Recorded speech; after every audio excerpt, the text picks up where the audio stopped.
¿Ya?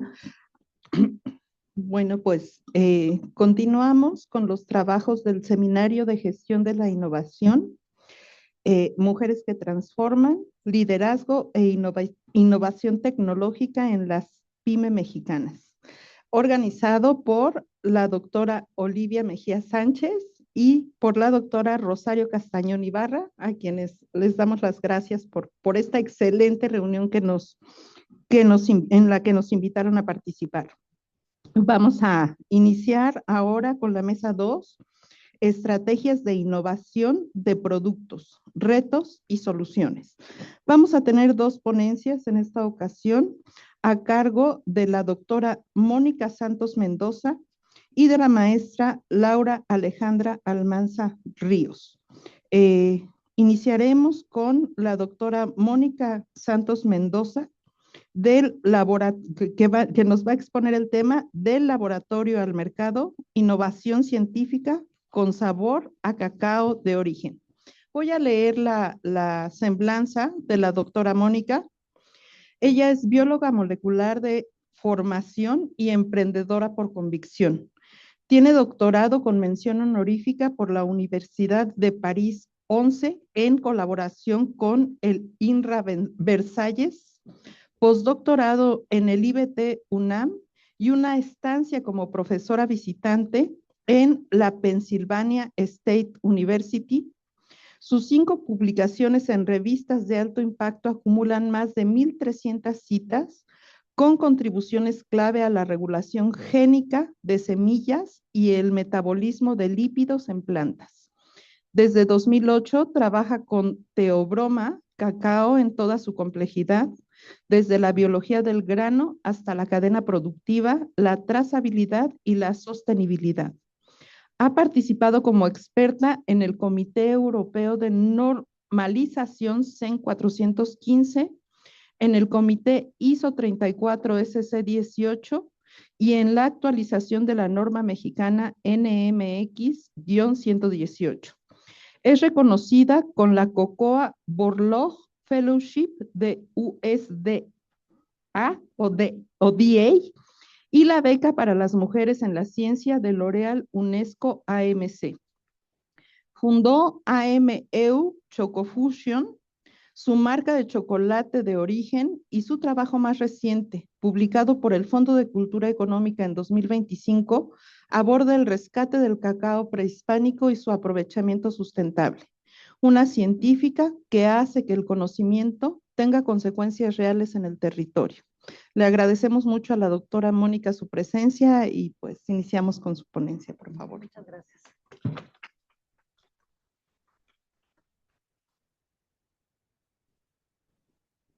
Bueno, pues gracias por la presentación. Les voy a comentar el día de hoy detrás de AMEU Chocofusión, que es una empresa de base científica. ¿Se escucha bien? Creo que ya mejor, ¿verdad? Empresa de base científica, sus retos, innovaciones y lo que hemos, o parte de lo que hemos aprendido en el camino. Nuestra agenda es presentarles quiénes somos, de dónde partimos, qué significa cacao de origen, 5 retos a los que nos hemos enfrentado en este camino, cómo es que traducimos la ciencia en un negocio, resultados y aprendizajes y algunos comentarios para quien quiera emprender desde la ciencia. ¿Quiénes somos? AMEU, esta iba poco a poco, va a aparecer así, pero creo que no se puede así como poco a poco. Que iban apareciendo. No, lo que pasa es que aparece desde la primera así todo. Bueno, trataré de hacerlo lo más ordenado posible. Las transiciones poco a poco me ayudan, pero vamos a hacerlo así. Ok.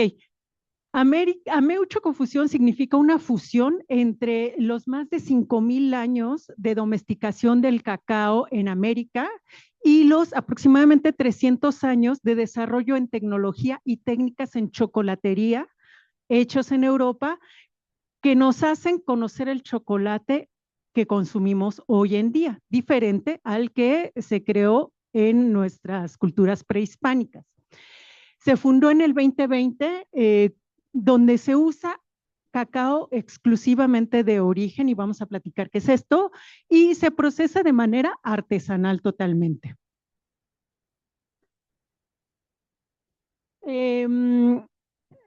AMEU nace de 30 años de ciencia, y lo digo así porque vamos a ver que mi primer proyecto de investigación fue durante mi servicio social y tesis de técnica laboratorista química, y fue el inicio de una serie de investigaciones en biotecnología y biología molecular. Posteriormente, en 2008, continúa siendo ciencia básica, pero ahora mirando hacia el cacao. Fue con proyectos financiados por CONACYT en el Centro de Investigación Científica de Yucatán, donde era investigadora, y en estancia en Penn State University, y pues con apoyo también de las becas L'Oréal UNESCO Academia Mexicana de Ciencias y de la Norman Borlaug de la USDA. En este periodo, algo que fue para mí muy interesante es que comencé a vislumbrar el valor del cacao de gran calidad que poseía México, ¿no? El cual fui entendiendo de manera mucho más profunda años después.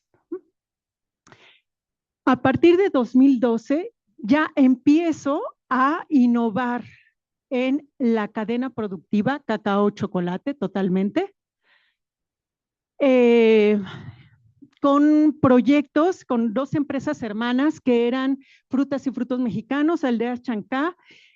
Tuvimos colaboraciones con Ciatec, Cambiotec y el gobierno del estado de Tabasco, y pues también se hizo comercialización de cacao de primerísima calidad que era específico para chocolateros de la rama Bean-to-Bar. Estos chocolateros son como o esta tendencia es una alternativa a la chocolatería de las grandes empresas, y que utiliza cacaos de origen. Ahorita comentaremos qué es. Particularmente este cacao lo utilizaban en Bélgica y en Francia, y el chocolatero de Francia tiene al día de hoy acumuladas unas 20 por ahí estrellas Michelin. Entonces hay que ver de qué nivel es este tipo de cacao que podemos conseguir en México. Ok, aquí iban unas cifras antes de esta última, pero vamos a ver cómo lo vamos a ir diciendo. Si bien África es el mayor productor de cacao del mundo, el cacao aromático viene en un 80% aproximadamente de Latinoamérica, ¿ok? Hay 4 mercados del cacao. De esos 4 mercados, 3 tienen como base el precio commodity. Este precio commodity se había mantenido durante 70 años en $3 el kilogramo, ¿ok? Si bien hay otros 2 mercados dan una prima adicional por alguna certificación, solamente el 50% de los productores realmente recibe esa prima excedente. De modo que para un productor de cacao de gran calidad, como muchos que tenemos en México, puedan tener una renta para vivir digna, tienen que entrar a ese cuarto mercado. Este cuarto mercado es el del cacao exclusivo de aroma, y que nosotros en esta ponencia vamos a ir viendo qué es nuestro cacao de origen, que es otra manera de denominarlo, ¿ok? Si surgen dudas, bueno, no sé, creo que hasta el final, ¿verdad? Pero pueden interrumpir si algo no queda claro. Ok.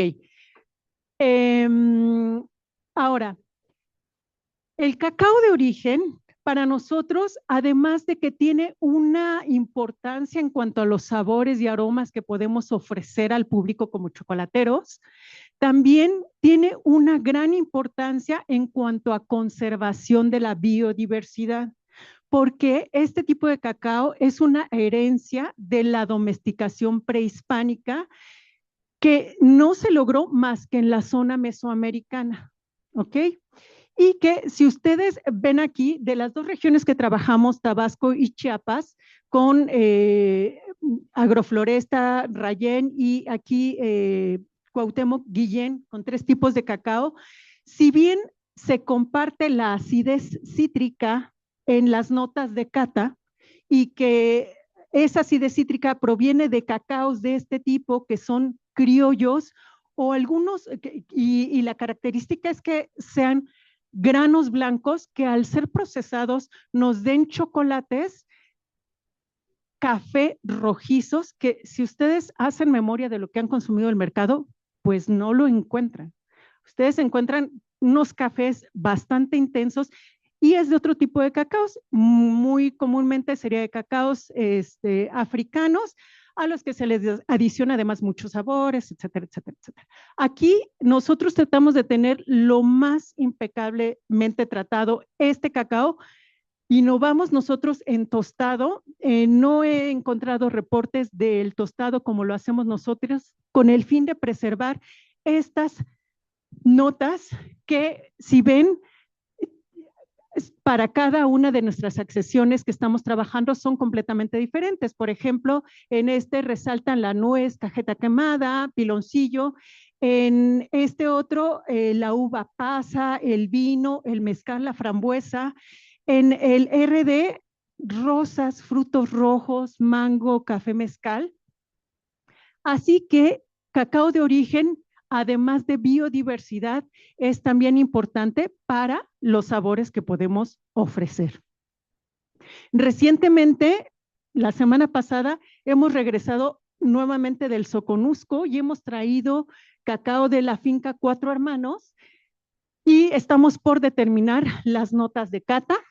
Y visitamos también a Eder, quien nos atendía previamente en la cooperativa Rayén, pero que ahora está trabajando en un proyecto independiente con Sembrando Vida.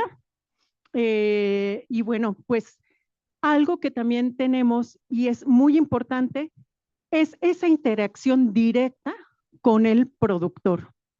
De manera que Ameu Chocofusión nace con un interés real de estar cerca de estos excelentes cacaos de origen con el fin de acortar esa cadena productiva y que ésta traiga beneficios para, para el productor principalmente en ese cuarto mercado en el que nos movemos, donde el productor puede interactuar directamente con el chocolatero o si acaso con algún intermediario solamente. En este caso es directamente, ¿ok?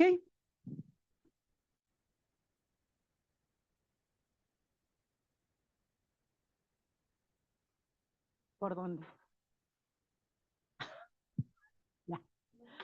Ya, ya. Bueno, entonces ahora les voy a comentar el primer reto al que nos hemos enfrentado. Y bueno, y es que financiar un emprendimiento artesanal de base científica es un poco una paradoja. Se tiene el conocimiento y la capacidad, pero el sistema financiero no fue diseñado para apoyar este tipo de proyectos. Así que bueno, pues tuvimos que construir nuestro propio camino y tuvimos una primera fase de capacitaciones en chocolatería. Con un ahorro personal y un préstamo bancario se adquirieron las primeras máquinas y se hizo lo necesario para arrancar con estas primeras ventas de barras y bombonería que vamos a ver después. Si se acuerdan, nosotros abrimos en el 2020 y bueno, pues con la pandemia tuvimos un primer colapso. Sin embargo, se fue haciendo esta transferencia del conocimiento, de modo que eso nos permitió abrir la puerta para conseguir en una tercera fase este capital ángel con el que estamos trabajando desde el año pasado, básicamente. ¿Ok? Un reto actual, pues sí, es tener acceso a fondos adicionales y estamos por comenzar con esta estrategia de viviendo del conocimiento, haciendo cursos y, bueno, ya con canales de YouTube y de Instagram de una manera como mucho más efectiva para llegar a ese consumidor final que sería un consumidor no solo de productos, sino consumidor de conocimiento, ¿no? En cualquiera de los eslabones de la cadena productiva. Puede ser desde un pequeño productor en una parcela hasta, pues, chocolateros. Entonces, aquí lo que vemos es que el conocimiento sí es capital y que hay que documentarlo en términos empresariales, ¿no? Eso es una habilidad que se tiene que ir construyendo.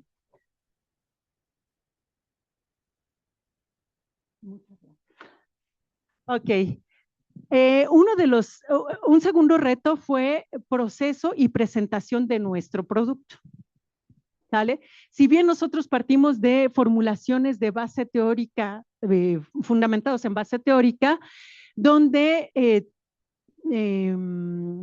ok, pues la textura, el brillo y el snap, el snap es el corte del chocolate, pues tienen que ser consistentes. Nosotros no teníamos esa consistencia y era porque nos faltaba una máquina que era la temperadora, pero además nosotros nos hemos empeñado en hacer formulaciones sin aditivos y hay aditivos específicos para lograr esa cristalización de la manteca de cacao que nos permita todo eso que les acabo de contar. De modo que no lo teníamos, era inconsistente y también eso nos limitaba las capacidades productivas porque muchas veces teníamos que volver a cristalizar esa manteca de cacao para hacer un buen chocolate. Y por otro lado, comenzamos con un empaque que también era genérico. ¿Qué es lo que tenemos ahora ya? Una temperadora que nos permite tener productos uniformes, menos esfuerzo de brazo, que era lo que más se utilizaba, y mayor rapidez de producción, de modo que tenemos una capacidad de procesamiento anual de cacao, de 150 kilogramos a 250 de cacao de origen por una persona un turno. Soy yo la única persona que está allí en el emprendimiento. Y pues gracias a la colaboración con el profesor Paul Rodolfo Martínez y sus estudiantes en la Universidad de Anáhuac, se hizo este empaque que era ya coherente con la propuesta de valor que estamos ofreciendo al mercado. Sí, gracias. Un reto tercero fue respecto a nuestros rellenos. Si bien nuevamente partíamos de un modelo cuantitativo que considera la concentración de manteca de cacao, grasas, azúcares y sólidos totales, teníamos algunas fallas en cuanto a la vida de anaquel. Algunos productos duraban muy poquitos días, realmente eran pocos, y otros nos podían durar más de un año. Y es que lo que dice también la teoría, debemos partir de pulpas ya pasteurizadas o con aditivos conservadores para poder hacer nuestros rellenos. Pero a mí me gusta ir al mercado, me gusta encontrarme con la fruta de temporada en el punto de madurez específico que me permita ofrecer productos con los mejores sabores y aromas. Así que tuve que buscar optimizar pH, algunos ingredientes y ciertos detalles de la higiene de algunos productos con el fin de que se corrigieran estos errores y ahora pudiéramos ofrecer, siguiente por favor, una serie de bombonería, un bombón en chocolatería es chocolate relleno. Ajá. Ya con una vida de anaquel mínima de 3 meses. ¿Ok? Aquí les presento, tenemos nuestra línea un poquito más grande, es la de cítricos. También tenemos rellenos de raíces como cúrcuma, tenemos rellenos de frutos tropicales, frutos rojos, café y vinos y licores. ¿Ok?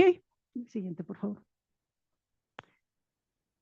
Y si bien digamos que chiles, mezcal, mole, hierbas ya han sido desarrollos explorados por otros chocolateros del mercado, mexicano incluso, nosotros comenzamos validando nuestro desarrollo de mango habanero, que ha sido bastante aceptado en el mercado, y estamos por introducir guisados completos,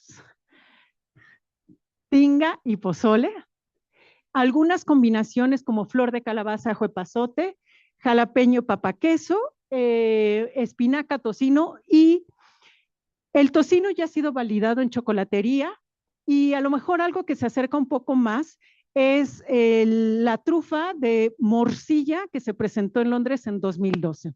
Entonces, bueno, pues esos son los próximos desarrollos, por favor. Cuarto reto, y es un reto que ni siquiera nosotros hemos podido. Dígame. Pues aparentemente sí, este desarrollo de morcilla fue un ganador. Pues vamos a ver. Vamos a ver. De hecho, nosotros hemos probado con nuestro mercado más cercano, y así vamos iterando para ver qué vamos a ir sacando, ¿no? Pero el de los chiles funciona bastante bien. De hecho, no les conté, pero bueno, tenemos todo un desarrollo de diferentes chiles, y vamos a ir probando poco a poco. Gracias por la pregunta. Ahora sí, este cuarto reto es algo que nosotros todavía no podemos abordar o resolver del todo, pero vamos por bastante buen camino. La industria desecha del 11 al 14% del total del grano de cacao, y eso que se desecha es la cascarilla que envuelve al grano. ¿Ok? Así se ha trabajado siempre. Lo que les he presentado hasta ahorita, barras y bombonería, también le quitamos la cascarilla, pero esta contiene más de 50% de fibra. Sus proteínas tienen un 44% de aminoácidos esenciales. Tiene vitaminas B, D y E, y minerales como potasio, magnesio, fierro y fósforo, así como unos grandes antioxidantes, los flavonoides. Entonces, nosotros hacemos un desarrollo llamado Chocofibra, que está en proceso de registro, este nombre, para donde ponemos el cacao entero, bien refinado, de modo que la fibra no se siente al tomarlo. Entonces, no estamos tomando metamucil, sino es casi como una preparación de chocolate caliente, que yo lo he tomado como un ritual todas las mañanas desde hace 4 años, y así lo siento. Y sin ser estos unos resultados de experiencias clínicas bien probadas, lo que sí les quiero comentar es que a mí me ha mejorado el perfil lipídico y de colesterol. Otro miembro de la familia perdió 12 kilogramos. Bueno, estaba un poco pasado de peso, pero perdió 12 kilogramos en 6 meses de consumirlo. Y por ahí otra persona eliminó la urgencia fecal. Entonces, para nosotros es algo que tiene un potencial enorme en varias aristas, y lo que queremos hacer es una propuesta de investigación formal, conseguir el financiamiento y hacer una validación química de esto que está sucediendo. Por favor, gracias. Un quinto reto, y el último de los que les voy a contar hoy, es cómo llegar al consumidor correcto con bajo presupuesto publicitario. Y parte del reto es comunicar el valor de la chocolatería Bean to Bar.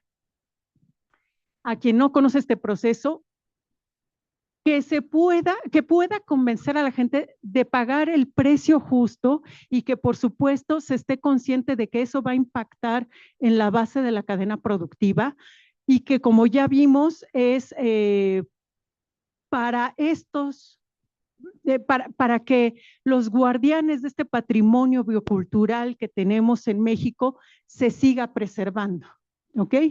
Y bueno, sabiendo que soy yo misma quien gestiona redes de atención personalizada, envíos y producción, y llegar a un público A, B y C+. Lo que hemos hecho es pues utilizar esta voz auténtica de fundadora científica chocolatera como identidad de marca.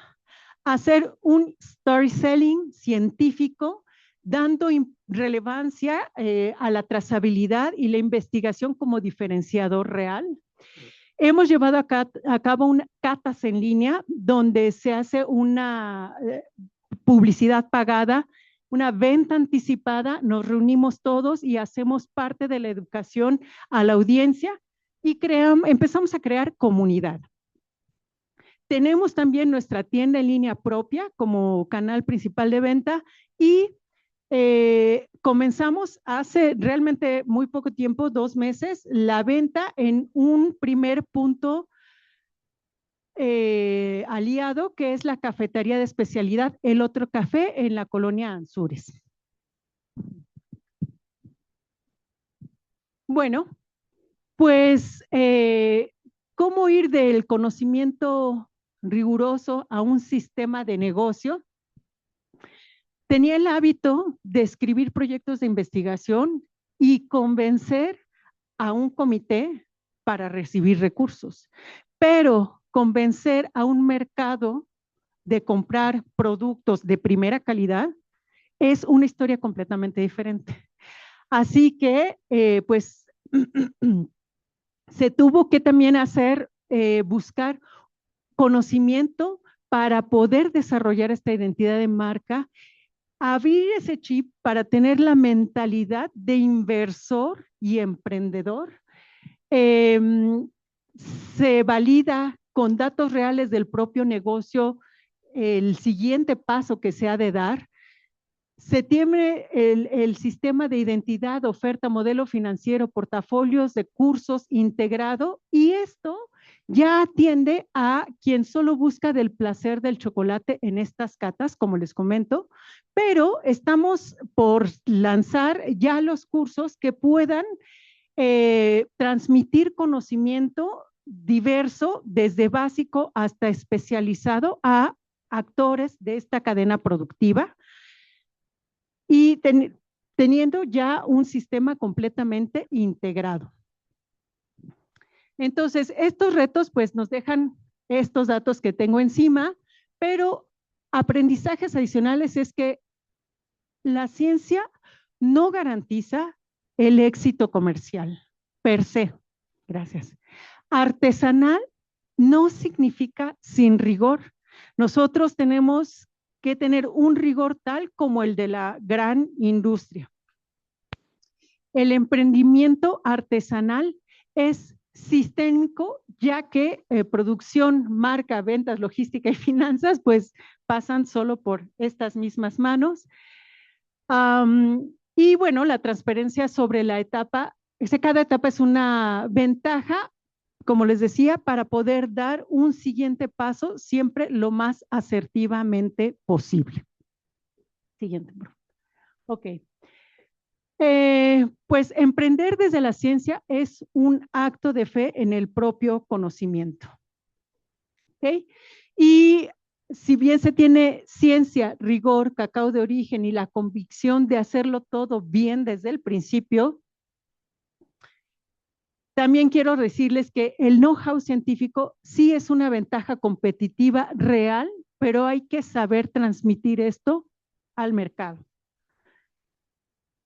Hay que definir también la escala del proceso, porque la capacidad instalada pues sí es una decisión estratégica. El emprendimiento también es investigación. Se formula, se observa, se ajusta, se documenta, se itera, y es algo parecido al método científico, sin serlo, tal cual. Y pues con esto agradezco su presencia, agradezco su tiempo y pues quedo atenta a sus preguntas. Si quieren saber más sobre cacao de origen, tenemos nuestras redes y aquí encuentran nuestra tienda en línea. Perdón, le damos las gracias a la doctora. Claro que sí. Y antes de pasar a las preguntas y respuestas, vamos a dar pie a la siguiente ponencia con el propósito de pues, que tengamos garantizadas ambas ponencias y ya después procederemos a la sesión de preguntas y respuestas.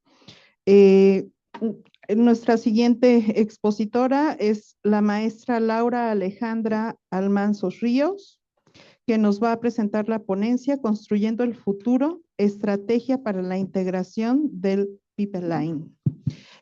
Voy a leer la semblanza de la maestra Laura. Ella es ingeniera bioquímica por la UAM, Unidad Iztapalapa, y maestra en Administración Industrial por la Facultad de Química de la UNAM. Cuenta con diplomados en Gestión de Tecnología e Innovación por el ITESM, Propiedad Intelectual por el Instituto de Invención e Innovación y la Oficina Japonesa de Patentes en Tokio, Japón. En Comercialización de Tecnología por la Facultad de Economía de la UNAM. Fue becaria del International Visitor Leadership Program, US Agricultural Trade and Food Safety del Gobierno de los Estados Unidos. En el sector privado, ha colaborado con empresas del sector fármaco-químico, farmacéutico y de alimentos en las áreas de gestión de la calidad, validación de procesos y asuntos regulatorios ante las agencias regulatorias a nivel nacional y en el extranjero. En el sector público, como subdirectora de consorcios productivos internacionales de innovación en la Dirección Adjunta de Desarrollo Tecnológico e Innovación del Consejo Nacional de Ciencia y Tecnología, teniendo a su cargo el diseño, promoción y operación de las convocatorias para el desarrollo de proyectos tecnológicos bilaterales en cooperación con Estados Unidos, España, Francia, Reino Unido e Israel. En el sector académico se ha desempeñado como responsable de los mecanismos de vinculación con el sector privado y público, especialmente para el desarrollo de proyectos tecnológicos, la oferta de servicios tecnológicos y el monitoreo e identificación de tecnologías con potencial de transferencia al sector productivo. Como consultora independiente, ha desarrollado proyectos para diversas entidades de la administración pública, como las agendas estatales de innovación para el Consejo Nacional de Ciencia y Tecnología, redes de innovación para la Secretaría de Innovación, Ciencia y Tecnología del Estado de Morelos, Renewable Energy Technologies Development for Climate Change, aprobado por el Banco Mundial y desarrollado a solicitud de la Secretaría de Energía, y el programa Sistemas Estatales de Innovación, desarrollado para el Consejo Mexiquense de Ciencia y Tecnología, con financiamiento del Banco Interamericano de Desarrollo. Actualmente se desempeña como subdirectora de vinculación horizontal en el Instituto Nacional de Medicina Genómica. Le agradecemos a la maestra su presencia y damos pie a su ponencia. Muchas gracias. Muchas gracias. Buenos días. Muchas gracias por la invitación. Qué placer estar aquí compartiendo experiencias con un grupo de mujeres que hablan de innovación, de transferencia de tecnología, de prospectiva, ¿no? Que siempre es importante pues pensar en el futuro. Y bueno, también gracias a los caballeros que nos acompañan. Gracias por la invitación. Algo pasó con mi CV, pero bueno, en realidad yo me desempeño como gerente de nuevos productos en Laboratorios Carrot. No es una MIPYME, pero lo que creemos es que a lo mejor parte de lo que hemos aprendido para hacer un poco de prospectiva, para poder diseñar, integrar nuestro portafolio futuro, puede ser de ayuda pues para todos los que están aquí, los que nos escuchan, para las MIPYMES. Entonces, bueno, pues voy a compartir con ustedes un poco de estos procesos que nosotros desarrollamos. Me gustaría hacerles una pregunta, y es si tuvieran que decidir qué productos sostendrán el crecimiento de su empresa en los próximos 10 años, ¿en qué pondrían atención? ¿En qué se enfocarían? Y digo en los próximos 10 años porque como ya Úrsula nos platicó, pues se trata de una empresa de salud, de una industria farmacéutica, en donde mucho de lo que planeamos hoy, a excepción de algunos suplementos, porque como nos dijo Úrsula, medicamentos y dispositivos médicos, pues si los vemos rápido en el mercado, no serán antes de 5 años, por todo el proceso regulatorio que implica y el proceso de desarrollo. Entonces, si pensamos en los próximos 10 años, ¿en qué estaríamos poniendo atención? Yo aquí puse algunas preguntas, como lo que más vende ahora. Si me ayudan a lo mejor alzando la mano, ¿quién pondría atención a lo que más vende en este momento? ¿Ok? Lo que hace la competencia, ¿sería importante? Ajá, pondríamos atención en lo que hace nuestra competencia. Pondríamos atención en tecnología emergente, ¿ok? Nuevas tecnologías. ¿Preguntaríamos a nuestros clientes? Definitivamente. Muy bien, muchas gracias. Bueno, pues estas son algunas preguntas y seguro no son todas las que debemos responder para poder integrar nuestro portafolio futuro, ¿no? Lo que veremos en el mercado en los próximos 10 años. Entonces, pues bueno, les quiero compartir un poquito en qué ponemos atención en Carnot. Lo que nosotros ponemos en el centro de todos nuestros procesos, de nuestra toma de decisión, pues es al paciente. La oportunidad comienza con el paciente y lo que queremos ver al final, pues es una propuesta de valor. Una solución que nos resuelva alguna necesidad específica del paciente, del médico que lo trata o a lo que se enfrenta incluso ese cuidador del paciente. Y con eso, pues pensamos en qué podríamos estar proponiendo como solución para esas necesidades que no se encuentran resueltas. Entonces, a lo mejor un punto de partida puede ser la misión que tenemos en nuestras MIPYMES, la misión que tenemos en nuestros trabajos de investigación, ¿no? Entonces, para nosotros el punto de partida, pues es, nosotros existimos para ayudar a la gente, a las personas, a vivir vidas más largas, felices y plenas a través de la innovación en productos y servicios de calidad para la salud. Entonces, ese es nuestro punto de partida. Ahora, tengo un ejercicio muy sencillo y traigo aquí algunos datos que son reales, los saqué apenas ayer de la auditoría. Nosotros, como platicamos, pues necesitamos hacernos de data, necesitamos analizarla, necesitamos tomar decisiones a partir de ella. Entonces, hoy les traigo aquí algunos números que son reales. La primera fila nos habla del valor que tiene el mercado total, no de medicamentos, de un padecimiento en específico. Esta data la saqué de la auditoría de mayo 2026 y lo que tenemos aquí es el valor que tuvo de mayo 2025 a mayo 2026. Entonces, como pueden ver, el mercado total tiene un valor de 29, el mercado total tiene un volumen de 29 millones de unidades. Eso fue lo que vendió de ese año. Nosotros le decimos MAT, de mayo 25 a mayo 26. Tuvo un crecimiento anual compuesto de menos 0.99 en unidades. En 2026, de mayo 25 a mayo 26, cerró con un valor de 34,000 millones de pesos y un crecimiento positivo de 21.10%. No les puse cuántos competidores porque son muchísimos. Entonces, este es un mercado de un padecimiento. Y lo que vemos abajo en la fila donde dice producto A, producto B y producto C, son 3 categorías de productos que se encuentran en este gran mercado. Entonces, un poquito más adelante les voy a ir revelando de qué mercado se trata. Pero me gustaría que analizaran un poquito, se tomen un minuto para revisar estos números. Vean las unidades que tiene el mercado total y como por ejemplo el producto A, pues es casi el 50% en unidades, ¿no? De ese mercado. Vean cómo algunos tienen decrecimientos con respecto a unidades, sin embargo, esto no se refleja en cuanto a valores. ¿Qué quiere decir? Que aunque se vendan menos unidades, el crecimiento en valores sí existe, quiere decir que podrían ser mercados a lo mejor con un valor interesante, productos de alto valor. Fíjense en el número de competidores.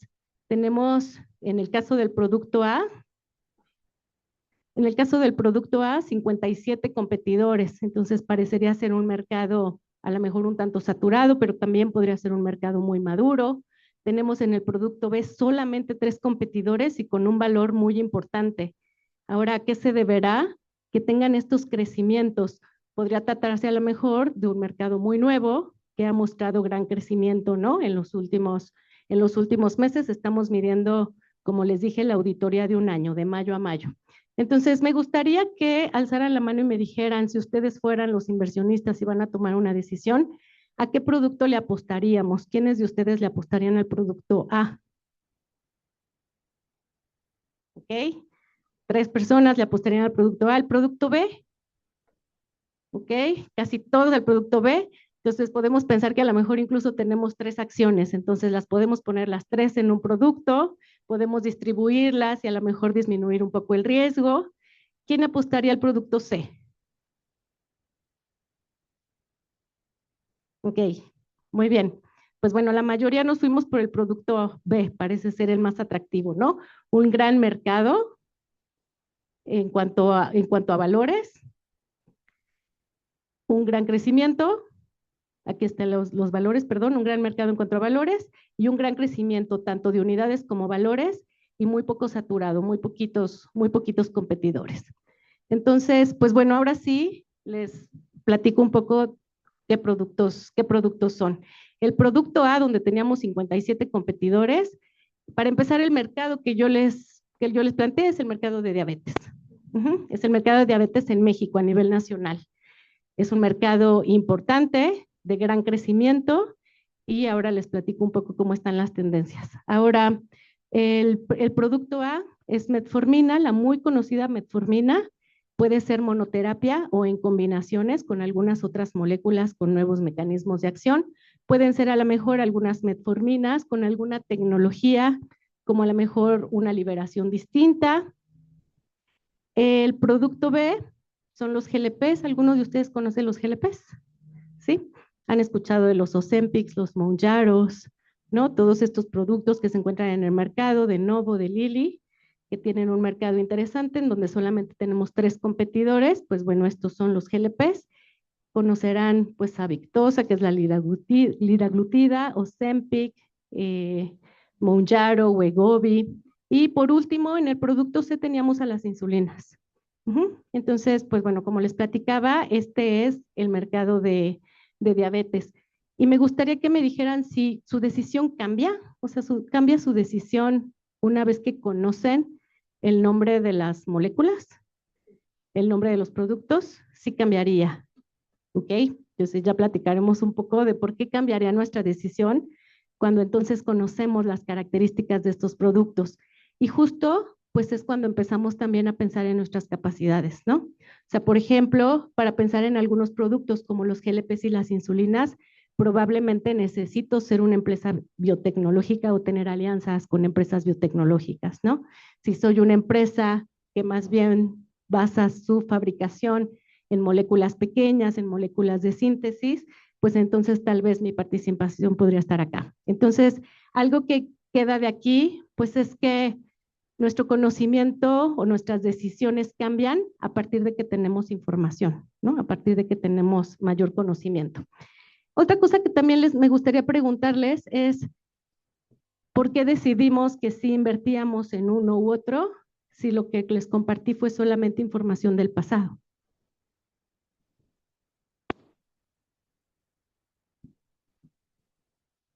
Solamente teníamos información del pasado, ¿no? Del 22 al 26, sus crecimientos, cómo cerraron en mayo del 26. Entonces, nuestra información era solamente lo pasado. Y el pasado es importante, ¿no? Conocer cómo se ha comportado, cómo ha crecido, pero podría no ser suficiente. Entonces, pues bueno, como les platiqué, la información que yo les compartí es información de las auditorías que la industria farmacéutica compra a partir de todo lo que se registra en los puntos de venta, ¿no? Esta información que les estoy compartiendo es mercado privado. Entonces, aquí tenemos la información de las auditorías y fue lo que acabamos de usar para tomar una decisión de a qué invertíamos. Nuestra decisión cambió cuando conocimos el nombre de los productos, en algunos casos. Sin embargo, nuestro horizonte de tiempo se encuentra hasta acá, porque lo que platicamos es qué productos van a integrar nuestro portafolio o van a estar manteniendo a la empresa en los próximos 10 años. Entonces, pues viene un reto importante y es, pues, ¿cómo nos hacemos de información suficiente? Ya nos hablaron de prospectiva. ¿Cómo nos hacemos de información suficiente? No para eliminar la incertidumbre, porque esto no va a pasar, pero para poder tomar mejores decisiones, ¿sí? Entonces, pues bueno, el horizonte de información pues debe ser consistente con el horizonte de decisión. Y como les platicaba, pues bueno, en el caso de farma, posiblemente de alimentos también, ¿no?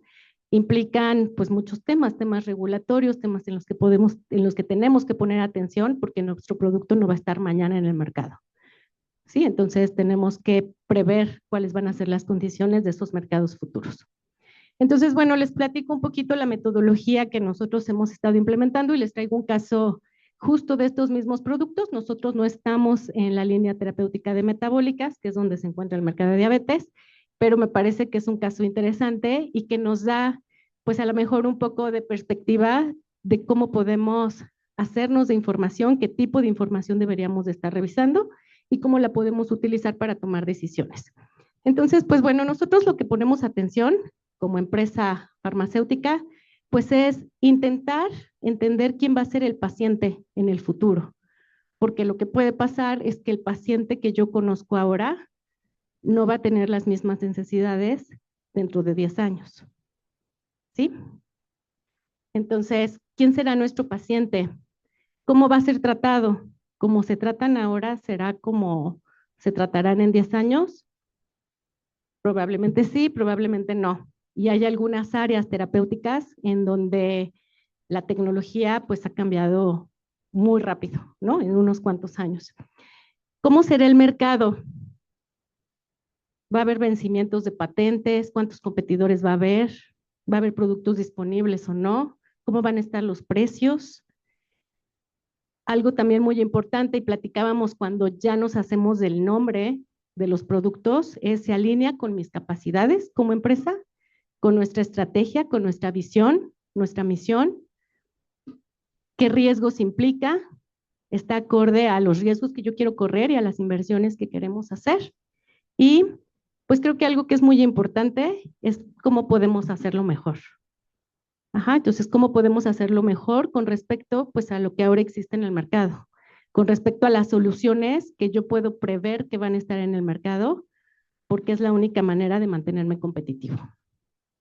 Entonces, pues bueno, con respecto al paciente, aquí se empieza pues toda esta información de la que tenemos que hacernos, que es mucho más compleja a la que platicamos hace ratito, ¿no? En donde tenemos el resultado de las auditorías, cómo se ha comportado del 22 al 26, cómo cerró el mercado en mayo.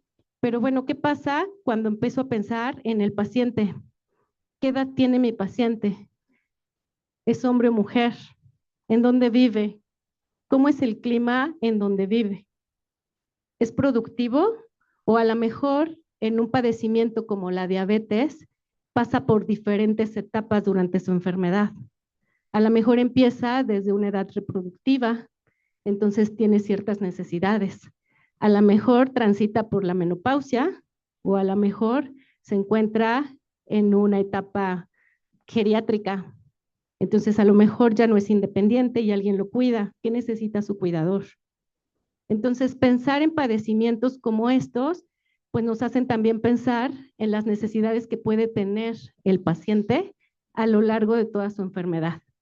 Y nosotros lo conocemos como el journey del paciente. Entonces, todo eso lo tenemos que construir. La epidemiología, ¿cuántos pacientes nuevos son diagnosticados? ¿Cuántos pacientes hay que no saben que padecen la enfermedad? ¿Cuántos llegan al médico y son diagnosticados? ¿Cuántos de esos que son diagnosticados sí efectivamente se tratan? Habrá algunos que aunque conozcan su padecimiento deciden no tratarse. ¿Cuántos se tratan y cómo lo hacen? qué necesidades tienen. Y con esto, pues bueno, empezamos a entender un poco a ese paciente actual y a las posibilidades que podríamos nosotros tener con el paciente futuro. Ahora, ¿cómo será tratado? Pues bueno, aquí tenemos también varias fuentes de información importantes. Tenemos evidencia científica, tenemos estudios clínicos de las diferentes moléculas, podemos identificar cuáles han presentado mayor eficacia, mayor seguridad, cuáles tienen menos efectos adversos y evitan que el paciente abandone su tratamiento. Tenemos también algunos algoritmos de tratamiento que son guías internacionales y algo que es muy interesante es poder ver cómo guías como la mexicana, por ejemplo, pues van un pasito atrás de algunas guías como la americana, la europea, algunas guías incluso internacionales, en donde los tratamientos ya incluyen, las guías ya incluyen algunas moléculas que nosotros todavía no contemplamos, ¿no? Nuevas terapias. Entonces, pues hablábamos un poquito también de inteligencia artificial, entonces poder utilizar toda esta información para poder hacer incluso análisis mucho más robustos y rápidos de cómo están evolucionando estas guías de tratamiento, podría ser interesante.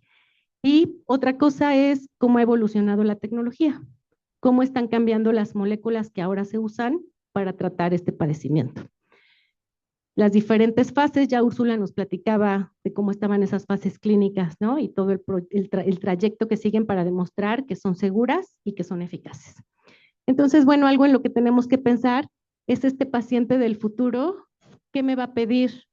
Además de la eficacia y la seguridad que yo debo demostrar con mis productos, pues a la mejor conveniencia. Hablábamos de las diferentes etapas que transita, entonces se trata de un paciente en etapa productiva y sale a trabajar, entonces posiblemente necesita su terapia portable y poderla guardar en el bolso y poder salir con todas las dosis que necesita durante el día, ¿no? Es inyectable, entonces tiene las condiciones para poder administrarla.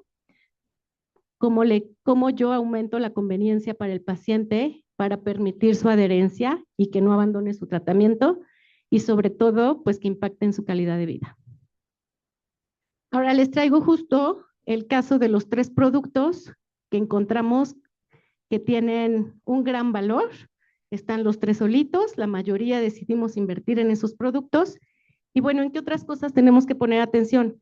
¿Cómo podemos intentar estimar cómo va a estar el mercado futuro? Y entonces aquí les traigo justo las 3 moléculas que son las que se encuentran actualmente en el mercado mexicano. Ahora nos estamos limitando de nuevo al presente, porque seguro en el 2030-35, cuando estamos armando nuestro portafolio, que fue el reto que nos pusieron, pues va a haber muchas más moléculas distintas a estas y con características posiblemente superiores.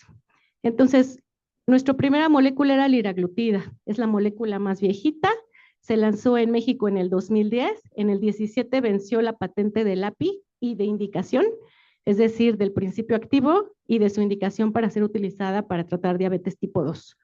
Ahora, si se dan cuenta, en el 24 se sometieron 3 registros de empresas que se nos adelantaron y que ya tienen sus biosimilares. En el 25 se sometieron 7, en el 26 se sometieron 6. ¿Qué quiere decir? Que cuando yo llegue en el 2030, por lo menos, porque del 26 al 30 todavía nos falta un trayecto, por lo menos va a haber 16 competidores. Entonces, ¿será una buena decisión? A lo mejor ahí ya cambia porque tenemos más información que la que teníamos al principio. ¿Sí? Entonces, ¿qué pasa? Pues que con la aparición de algunos biosimilares, posiblemente también hay cambios en el precio y la competencia ya no va a ser por el tipo de molécula o por tu diferenciación, va a ser por precio. Y entonces posiblemente los márgenes, cuando corramos nuestros casos de negocio, pues ya no son tan atractivos como lo que nosotros estábamos visualizando, ¿sí? Ahora, la siguiente, entonces en este caso, pues competencia, si se dan cuenta, pues se nos adelantaron, ¿no? Nos pidieron armar el portafolio 2030, pues posiblemente ya vamos tarde. Ahora, semaglutida. Semaglutida es la siguiente molécula de las 3 que vimos interesantes. ¿Qué pasa en México? Pues en este caso, propiedad industrial va a redefinir el diseño de nuestro portafolio. Semaglutida se lanzó en México en el 17 para diabetes tipo 2. En el 19, todas estas moléculas son inyectables subcutáneas. En el 19 lanzó su oral para diabetes tipo 2. A lo mejor podríamos preguntarnos si el oral es más conveniente, ¿no? A lo mejor no a todos nos gusta inyectarnos, a lo mejor no es tan cómodo cargar nuestra terapia, ¿no? Entonces, ¿qué pasa si tenemos un oral? ¿Qué otra cosa permitió esto? Algo muy importante para la industria, que fue eliminar la cadena de frío. Entonces, además, en cuanto a logística y costos, hay una ventaja en esta presentación. En el 2020 sigue con su subcutáneo y lo lanza para obesidad. ¿Qué notamos aquí? Que una misma molécula que originalmente era para tratar diabetes, ahora ha demostrado eficacia para una indicación distinta, que es obesidad, y en la cual, después un día les traigo cifras, el mercado es mucho más grande que el mercado de diabetes, ¿sí? Entonces, una nueva indicación. Si nosotros, porque nos pidieron armar nuestro portafolio 2030, 2031, entonces posiblemente aquí estamos a tiempo. ¿Qué tal que metemos nuestro dossier en el 2031? En el 33 vence la patente de semaglutida en México para la indicación y la posología para diabetes tipo 2. Aquí hicieron una muy buena estrategia de protección. Protegieron el activo, después protegieron la indicación y protegieron la posología, es decir, las concentraciones específicas que debemos tomar para tratar diabetes tipo 2.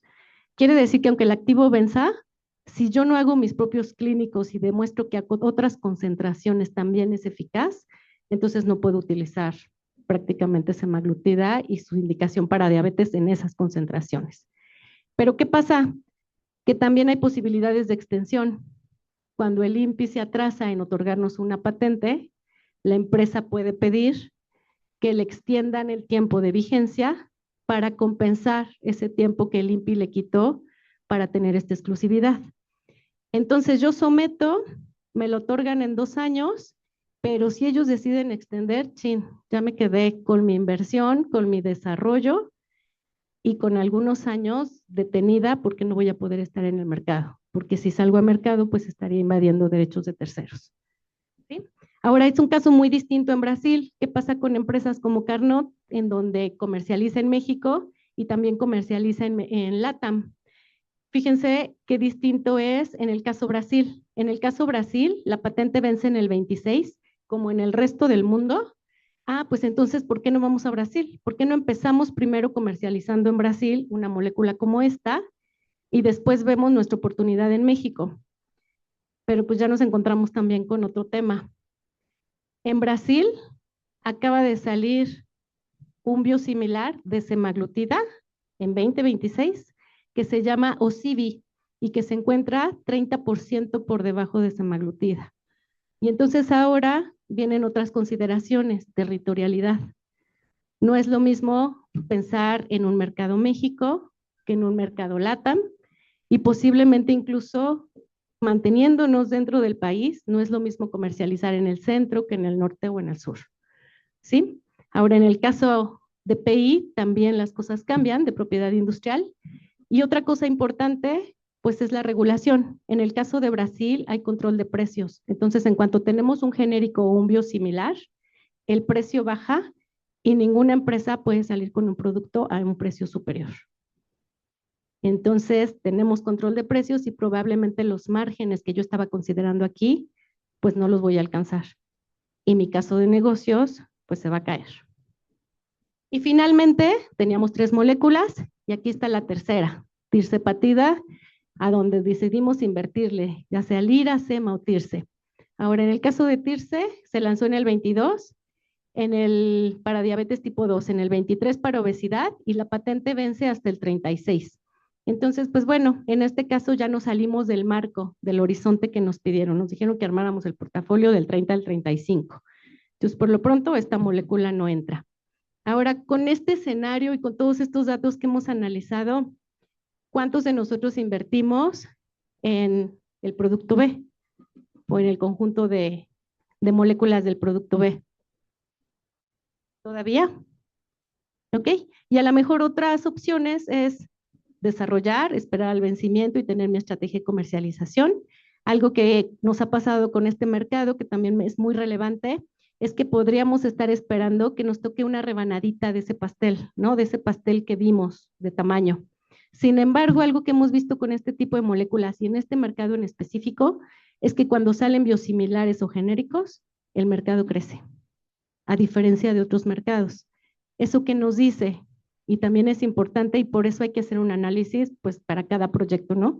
Eso lo que nos dice es que hay pacientes que no tienen acceso a su terapia y que en el momento en que hay precios que los hace accesibles, entonces aparecen los pacientes que no estaban recibiendo la terapia de última generación. Entonces, aquí hay otros elementos que hay que considerar. Ya platicamos de territorialidad, de propiedad industrial, los temas de patentes y por último, en donde también podemos ver temas relacionados con el mercado, pues es cómo están las tendencias tecnológicas. ¿No? ¿Qué pasa con estas tecnologías? Dijimos, sí, invirtamos en estas. Ahora, invertimos considerando las mismas características de estas moléculas. ¿Qué tanto se mueve la tecnología en esta área? ¿Qué tanto se mueve en este campo? Pues bueno, es interesante. Vimos cómo estaban los lanzamientos. Primero, inyectables. Y no les platiqué de los primeritos, que son ya moléculas muy viejas que ya no están en el mercado. Son inyectables de vida media, de vida corta, perdón. ¿Qué pasaba con esto? Se inyectaban 3 veces al día. Híjole, ya no es tan conveniente para el paciente, ¿no? Puede salir, no puede salir. ¿Cómo carga su terapia si necesita refrigeración? Entonces se inyectaban 3 veces al día, después se inyectaban 1 vez al día. ¿Y qué pasó después? Pues la siguiente generación lo que nos dio fue una mayor vida media. Entonces, las terapias que ahora revisamos, que son estas 3, se inyectan 1 vez a la semana. Pues ya es mucho más conveniente, ¿no? Lo puede hacer el paciente en su casa 1 vez a la semana y se olvida toda la semana. Sin embargo, otra cosa que vimos también en las líneas del tiempo es que aparecieron nuevas indicaciones. Hablamos de diabetes y hablamos de obesidad, pero hay nuevas indicaciones que en las que están demostrando eficacia este tipo de moléculas. Algunas que están relacionadas ya no a diabetes y obesidad, sino a un síndrome metabólico, falla cardíaca, daño renal, incluso apnea del sueño. En algunos casos hay estudios clínicos corriendo estudios para osteoporosis, corriendo la manera de demostrar que son eficaces en osteoporosis y los últimos que están entrando a fases clínicas están buscando demostrar que tienen eficacia en el tratamiento de Alzheimer. Entonces, lo rápido que se está moviendo una tecnología como esta. Ahora, ¿qué más hemos visto? Si ponemos atención a las patentes, a los cambios tecnológicos, a lo que está en estudios clínicos, pues bueno, lo que nos damos cuenta es que las moléculas se están haciendo más complejas. Son biotecnológicos, antes iban buscando un blanco, un mecanismo de acción, y ahora tienen hasta 2 y 3 mecanismos de acción.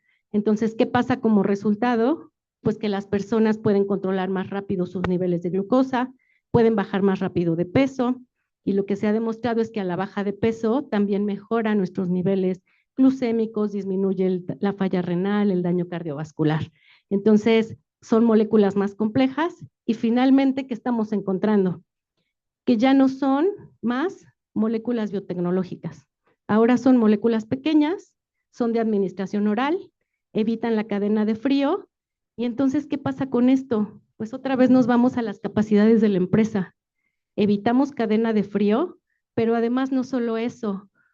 Esto hace que la industria farmacéutica no necesite tener infraestructura en temas biotech.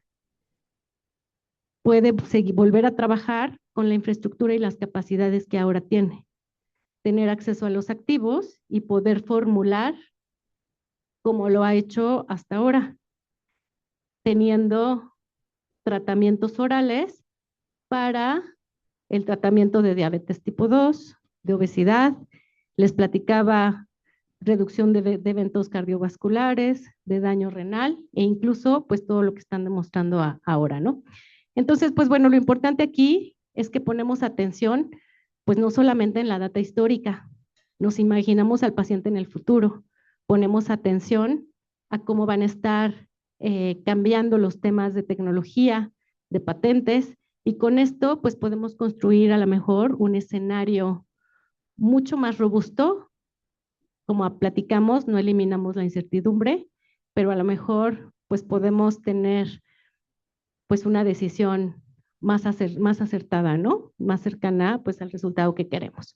Entonces, pues bueno, ya con esto platicamos del mercado, de cómo ganamos nosotros, si nosotros tenemos las capacidades, si regulatoriamente somos capaces de hacerlo, si somos capaces de comercializar en esos territorios que estamos definiendo, si tenemos los recursos, el riesgo, si queremos correr esos riesgos con los recursos que estamos invirtiendo y finalmente cómo podemos hacerlo mejor.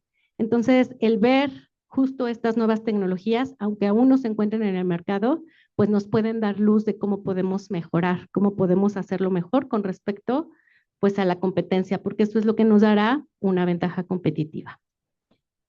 Y bueno, pues algo importante y que creo que ya también nos lo platicaron es pues el futuro pues nos espera, ¿no? Lo analizamos, recabamos información, lo exploramos y tomamos decisiones de dónde participar. Y entonces con estas decisiones que tomamos hoy, veremos nuestros productos que estarán compitiendo en el futuro.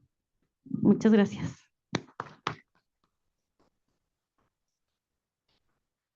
Bueno, le agradecemos a la maestra Laura su excelente exposición, su muy interesante exposición y pasamos a la sesión de preguntas y respuestas.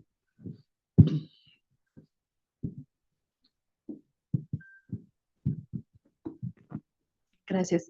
Yo tengo una pregunta para la doctora Mónica. La verdad es que me parece muy, muy interesante su emprendimiento y es muy innovador. Yo soy ingeniera en tecnología, me dedico a la parte de inteligencia artificial y la parte de blockchain. Entonces he ido a otros seminarios donde hay muchos emprendimientos que también están utilizando esas tecnologías. Me encontré con uno que estaban implementando la parte del blockchain para las paneles ¿qué digo paneles? Sí, es para panales de abejas. Entonces, lo que ellos están también buscando es llevar justamente ese dinero para los productores, es decir, que ya no pase por terceros. Entonces, lo que está sucediendo con esta parte del mercado de la blockchain es que está surgiendo pues otro mercado de divisas, porque ya se está sosteniendo, pues está siendo respaldado por algunos bancos, por ejemplo, ahorita que se está transfiriendo los dólares. Entonces, lo que está sucediendo con esos tokens que se digitalizaron es que van a dar más acceso al público para que puedan comprarlos. Y es decir, tú puedes comprar esa divisa digital pues, que representa una cantidad de, bueno, ¿cómo dije que se llama? Se me va, la miel de abeja. Y ese dinero se va directamente al productor y además tú a final de año tienes tu miel. Entonces, no solo eso, sino que puedes dar acceso a los commodities, al mercado de commodities, ya a las personas directamente y no necesitas pues un trader para que puedas invertir en acciones. Entonces, esto se está haciendo como una manera pues más accesible para el público en general que pueda tener mayores pues bienes en vez de que puedas acumular bienes para, bueno, acumular, pues ahora sí que protegerte, ¿no? Financieramente, porque finalmente a la larga el dinero no es exactamente lo que nos va a proteger en el bienestar, ya que fluctúa, pero lo que sí son las commodities, es algo que he aprendido con el pasar del tiempo. Entonces, era lo que le iba a preguntar, si ha pensado en meter infraestructura tecnológica.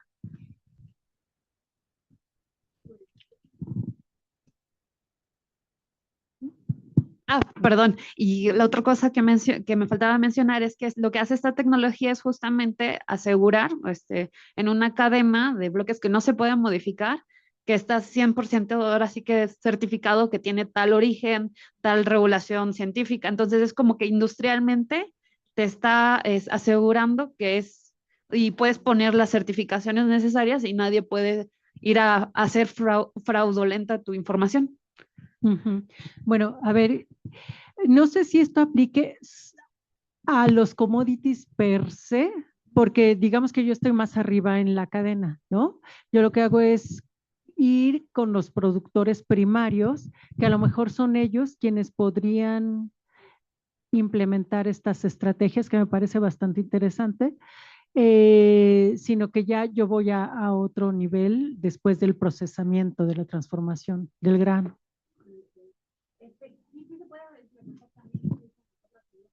Para mí lo que me parece también fascinante es, o sea, cómo se puede mezclar esa parte de ese conocimiento tecnológico y además darle una, pues, un valor que es curioso también, o sea, si tú deseas comercializarlo, porque aquí está surgiendo este otro mercado que es el comercio en la Web3, donde las personas que están intercambiando, vuelves al valor del precio. Claro. Sí, ya vuelves al valor del precio. Sí. Gracias. Bueno, muchas gracias y felicito a las dos ponentes, la verdad excelentes, temas demasiado interesantes y que además nos llevan a varias reflexiones. A mí me gustaría hacerle una pregunta a la doctora Mónica. Quizás esta parte es que si en algún momento pensó en formar una cooperativa o dividir, para dividir estos procesos de los que nos habla y que luego no sé que usted lo hace y la verdad me parece excelente. A veces uno quiere mejorar el producto y si no lo hace uno, pareciera que no va a salir con la calidad que uno desea. El control. Así es. Y de hecho, pues organizar otra forma pues, sus procesos, ¿no? Porque me da la impresión que es solo usted y usted es la que realiza todo. Digo, entiendo, digo, a lo mejor así o no entendí correctamente, pero si en algún momento lo ha pensado en formar alguna cooperativa o alguna otra forma de organización. Eso es con relación a la pregunta de la doctora Mónica. Con relación a la maestra Laura, a mí al ver su ponencia, me surgen incluso varias preocupaciones. Y yo creo que una de las que se está dando es la población envejecida. ¿Qué va a pasar con nuestra población? Y porque habló de ese mercado farmacéutico y cómo está cambiando este mercado. Si han pensado justo en esta población envejecida, bueno, usted nos habló justo de una enfermedad que da a esta población envejecida o incluso ya cada vez más jóvenes, antes se veía como para una población envejecida la diabetes, y qué es lo que están haciendo, ¿no? O qué han pensado para esta población, a la cual también México, digo, todavía seguimos siendo población joven, pero vamos también para ese camino. Gracias. Antes que me ganen, perdón, me llamó mucho la atención cuando empezabas tú, Mónica, perdón, es para Mónica, cuando empezabas tu presentación que dijiste, bueno, este proyecto lo empecé con recursos propios y con un crédito. Sonó así tan natural cuando realmente sabemos que las MIPYMES tienen complicada esa situación de acceder a créditos, ¿no? Entonces sí me gustaría que no solamente nos contaras esa parte del crédito, sino también a qué retos te enfrentaste en todo esto que nos platicaste, las problemáticas, porque viéndote es así como que, wow, ¿no? Entonces también es interesante conocer los retos. Perdón, ¿quién alzó la mano, por favor? Elia. Gracias. Tengo una pregunta para cada una. Mónica, mencionaste el tema de la chocofibra y algunas nuevas, como me gustaría saber qué has hecho en torno a la protección. Ahora estamos hablando de proteger lo que creamos, entonces no sé si tienes algo que proteger, no solo marcas, sino me refiero a lo mejor a alguna fórmula que incluso pueda ser sujeta a patente o algo así, que creo que sería importante también la protección. Y para Laura, me gustaría saber si toda la investigación y desarrollo en Carnot lo hacen en su laboratorio de I+D, se llame, o qué tanto colaboran con instituciones de educación superior, centros de investigación, o solo de manera independiente ustedes. Muchas gracias. Gracias a ambas por su presentación. Justo en el tema de financiamiento tenía mucha curiosidad porque creo que es un gran obstáculo al que se enfrentan y sobre todo también emprendimientos que son liderados por mujeres, porque cuando vemos cifras es diferente, ¿no? O sea, emprendimientos a lo mejor similares, liderados por hombres o por mujeres y el acceso al financiamiento cambia, ¿no? Que es una pregunta mucho de reflexión. Y me encantó también lo que Laura como proponía. A veces todo este proceso de investigación y desarrollo se ve tan lineal, pero ya vemos que no es lineal, ¿no? Vamos hacia adelante, hacia atrás, y es como esa constante, y creo que justo que a veces lo que nos olvidamos es el mercado, ¿no? O sea, partimos de alguna problemática así, pero no necesariamente de las necesidades. Bueno, Y si bien nos trajiste pues un caso particular en el sector salud, que que es donde te desenvuelves, aquí me surgió un poco la pregunta, ¿cómo las MIPYMES que a lo mejor están en otros sectores pueden implementar estas estrategias para hacer justamente esta cuestión de la vigilancia tecnológica, de inteligencia pues competitiva, ¿no? De si bien hay acceso a información, la hay, pero pues no necesariamente a información. O sea, hay muchos de los reportes pues que ya tienen un valor, ¿no? Cuando queremos ver para tomar ciertas decisiones. Entonces esa era un poco mi pregunta, o sea, para las dos ahí en general.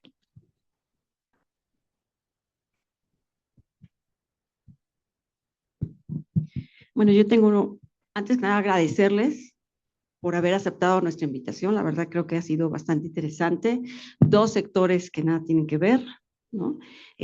Dos tamaños, organizaciones, pero a final de cuentas lo que queremos reflejar es que justo no importa, eso no es importante. Lo que importante es cómo manejamos estos recursos tecnológicos en nuestra organización y qué elementos tenemos para tomar decisiones. Entonces, pues gracias. Mónica, yo quisiera preguntarte, ¿cómo le hiciste para cambiarte el chip? De pasar de investigadora, de SISI, SNI, a emprendedora resiliente además. Y para Laura, ¿cuál es la seguridad de los Ozempic? Se está, como tú bien dijiste, es un producto diseñado para diabetes, pero ahora todo el mundo lo andamos buscando porque queremos ser 90-60. 90. Y está demostrado que funciona para la obesidad. No sé los niveles de seguridad porque se ha cuestionado la afectación a otro tipo de, no sé, tú sabrás mejor que yo, pero justo, ¿cómo están los niveles de seguridad? Porque yo lo que veo es que se vende y todo el mundo buscando pues esa fórmula mágica para entrarle con ganas este 15 de septiembre y llegar a diciembre. Muy bien. ¿Alguien más? Adelante. Vale, entonces, por orden, ¿verdad? Sí. Bueno, ya medio te había contestado. Voy a informarme más para saber de qué manera pudiera capitalizarse esta información. Muchas gracias. Allá, bueno, aquí tengo una particularidad y no lo mencioné, pero soy mamá gallina. Entonces, tengo una organización personal que tiene que estar adaptada a esta función de mamá de una niña de 9 años súper demandante. Entonces, como que de repente tener en la cabeza el todo para en algún momento cuando contrate gente saber, porque además son muchísimos aspectos y tiene que ver con la pregunta de Rosario. O sea, son muchos aspectos de los que yo tuve que aprender y desarrollar ahora para después poder soltar a la gente adecuada y poder seguir de una manera muchísimo más estratégica. Entonces, digamos que, como les decía, empezó en el 2020, vino la pandemia, retomo el año pasado, han sido unos cambios impresionantes justo por la pandemia, ya todo lo que tiene que ver con comunicación, venta en línea y pues estoy, ¿no? Por echar todo eso adelante y en cuanto empiece a mover todo el mecanismo, ahora sí, ir buscando como las personas que tengan que formar parte del equipo de una manera lo más estratégica posible.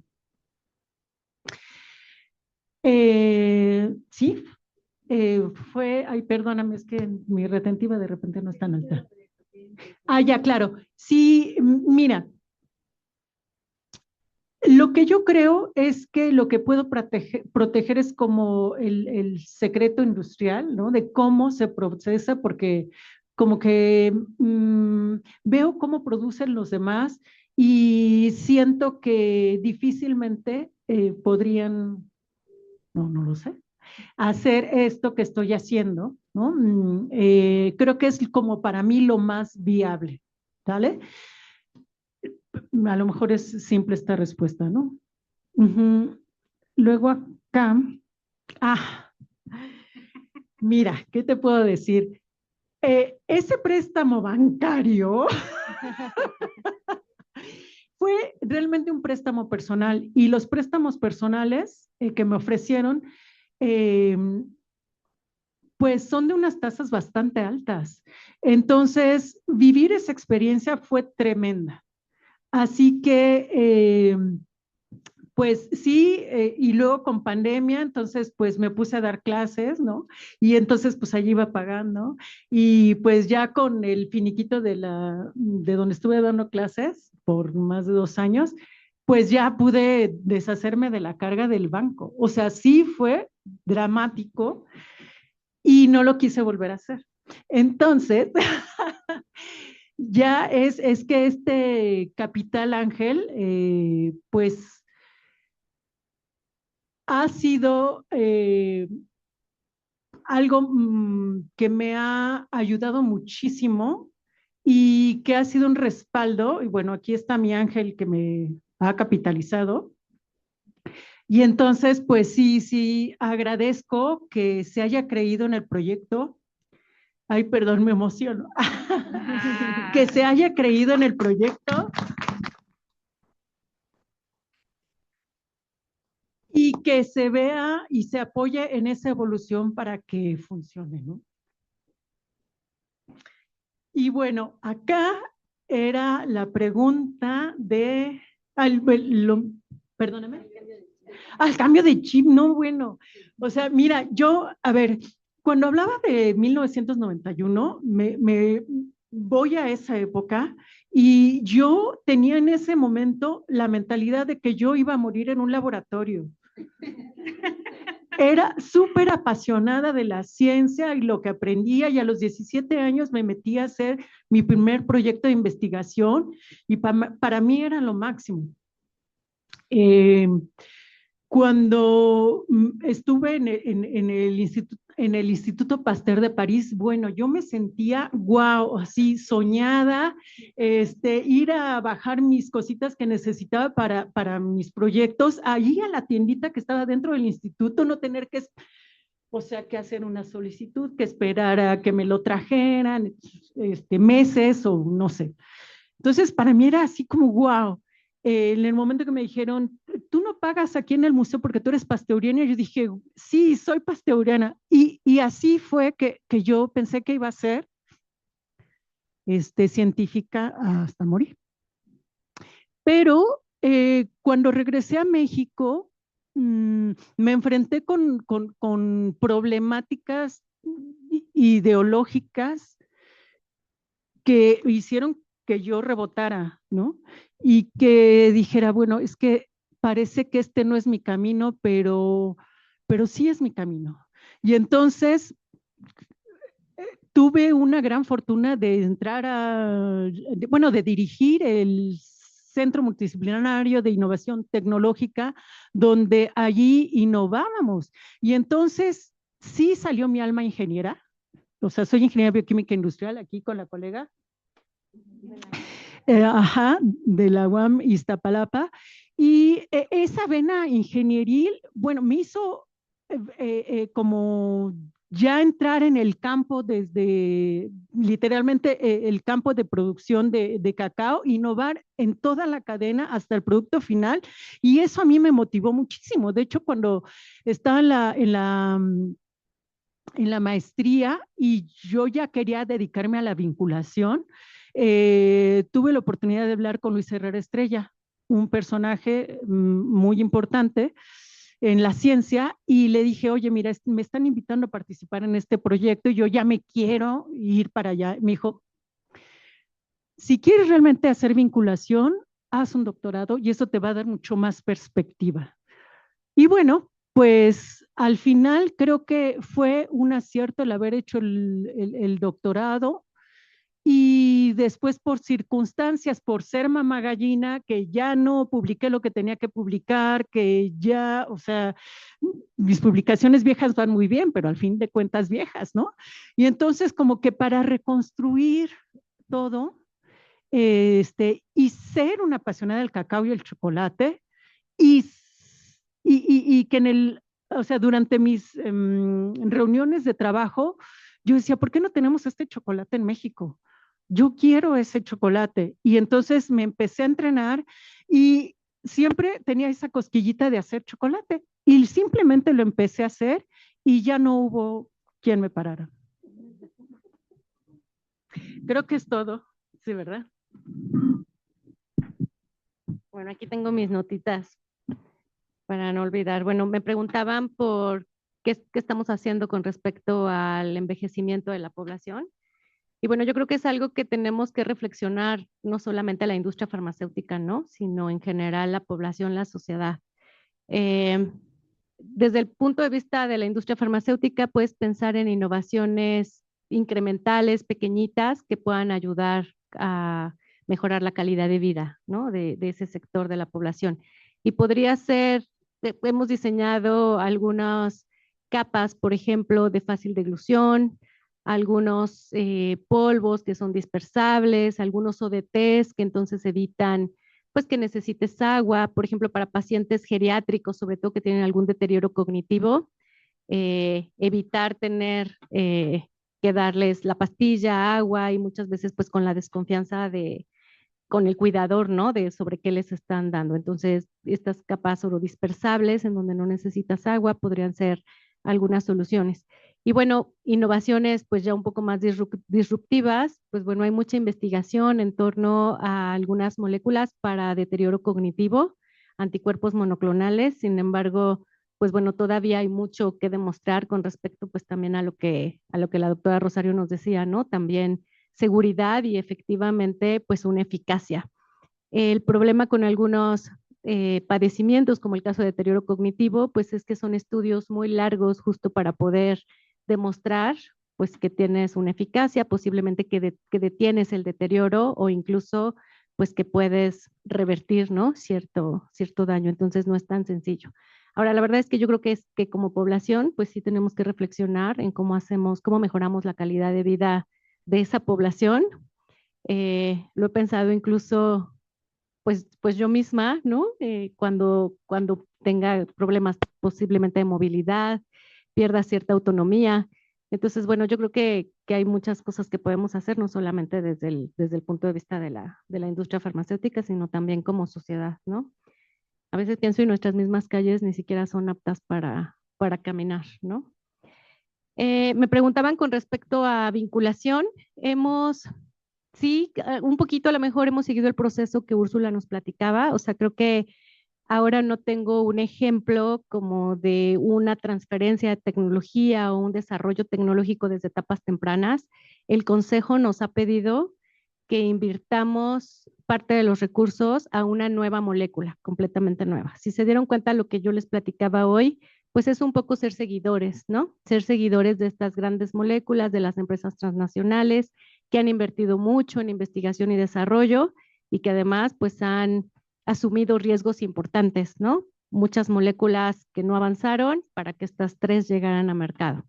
Entonces, pues bueno, algo que nos han pedido es que empecemos a identificar con quién podríamos estar trabajando desarrollo de nuevas moléculas y para eso nos hemos acercado a la academia. Un poco nuestro trabajo pues ha sido acercarnos con acompañamiento, algunos cursos, consultorías en temas específicos, mejora de procesos, pero la intención pues es poder tener colaboraciones pues relacionadas más a desarrollo tecnológico.